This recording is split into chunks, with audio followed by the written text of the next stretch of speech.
கடலூர் மாவட்டம் வேம்பூர் அடுத்துள்ள கொத்தனூர் கிராமத்தில் செயல்படும் அரசு நேரடி நெல் கொள்முதல் நிலையத்தில் விவசாயிகளிடமிருந்து கொள்முதல் செய்யப்பட்ட 15,000க்கும் மேற்பட்ட நெல் மூட்டைகளை சேமிப்பு கிடங்கிற்கு கொண்டு செல்லாததால் மழைநீரில் நனைந்து வீணாகும் நிலை ஏற்பட்டுள்ளது.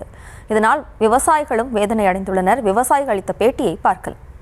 டிஎன்சி நேரடி நெல் கொள்முதல் நாங்கள் ரொம்ப காலமாக போராடி கொத்தனூர் ஊராட்சிக்கு இந்த வருடம் தான் கொண்டுகிட்டு வந்திருக்கோம்.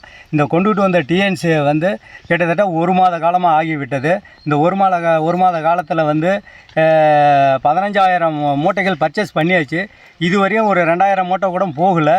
மூட்டை பூராமே அப்படியே இருக்குது. இதில் மீதி விவசாயிகள் கொட்டின நெல்லும் கிட்டத்தட்ட 3,000 மூட்டைக்கு மேலே இன்னும் கீழே கிடக்குது.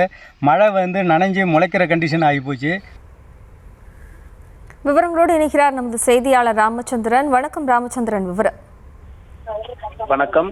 அதாவது கடலூர் மாவட்டம் வேப்பூர் அடுத்துள்ள கொத்தனூர் கிராமத்தில் இயங்கி வரும் அரசு நேரடி நெல் கொள்முதல் நிலையத்தில் சுற்று வட்டாரத்தைச் சேர்ந்த சுமார் 10க்கும் மேற்பட்ட கிராம மக்கள் தங்கள் வயலில் அறுவடை செய்யப்பட்ட குறுவை மற்றும் சம்பா நெற்பயிர்களில் அரசு நேரடி நெல் கொள்முதல் நிலையத்தில் கொட்டப்பட்டு கடந்த 1 மாதமாக நெல் கொள்முதல் நிலையத்தில் நெல் மூட்டைகளானது கொள்முதல் செய்யப்பட்டது.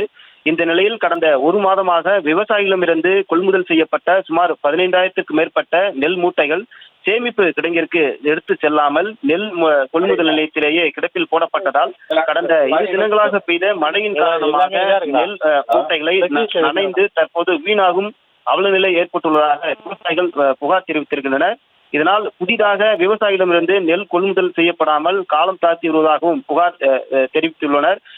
நீண்ட நாள் போராட்டத்திற்கு பிறகு தங்கள் கிராமத்திற்கு அரசு நேரடி நெல் கொள்முதல் நிலையத்தை கொண்டுவர மிகவும் சிரமப்பட்டதாகவும் தற்போது நெல் மூட்டைகளை அதிகாரிகள் சேமிப்பு கிடங்கிற்கு எடுத்து செல்லாமல் காலம் தாழ்த்தி வருவதாகவும் விவசாயிகள் புகார் தெரிவித்துள்ளனர். இதுகுறித்து அதிகாரிகள் பார்வையிட்டு உரிய நடவடிக்கை எடுக்கவும் கோரிக்கை விடுத்துள்ளனர். விவரங்களுக்கு நன்றி ராமச்சந்திரன்.